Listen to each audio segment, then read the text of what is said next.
The woman was in the kitchen cooking. She didn't notice that her son had gone to play by the river alone. When the woman came out to call her son for dinner, she realized he wasn't in the house at all. So the woman rushed to check outside the house, but after calling out a few times, there was no response. When the woman was surprised, she realized that the iron gate leading to the river had been opened. A bad feeling came over her. The woman walked slowly towards the lake, and kept praying in her heart, but the reality is always cruel. When the woman came to the river, she saw a doll floating on the water. The woman instantly lost her composure.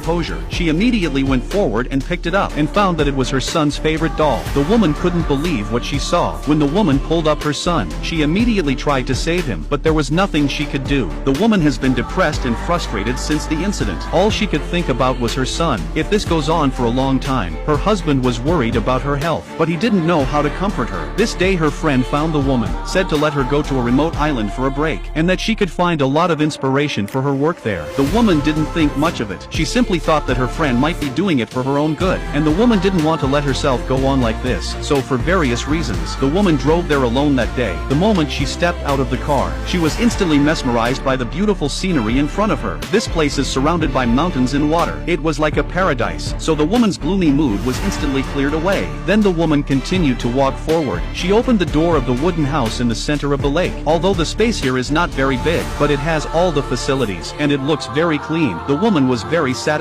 thinking that she could finally work here in peace, but it wasn't what she thought it would be. As the woman sat there composing her text, a familiar voice suddenly came from behind her. The woman turned her head slowly and incredulously, but the scene in front of her stunned her. The woman couldn't believe what she saw. She thought she was hallucinating because she missed her son too much, so she didn't pay much attention to it, but she waited until the evening. She accidentally fell asleep on the table. A burst of noise instantly woke her up. The woman slowly looked in the direction of the sound, but there was nothing. Suddenly a figure flashed by the window. The woman immediately turned her head to look. She realized it was her son walking towards the river.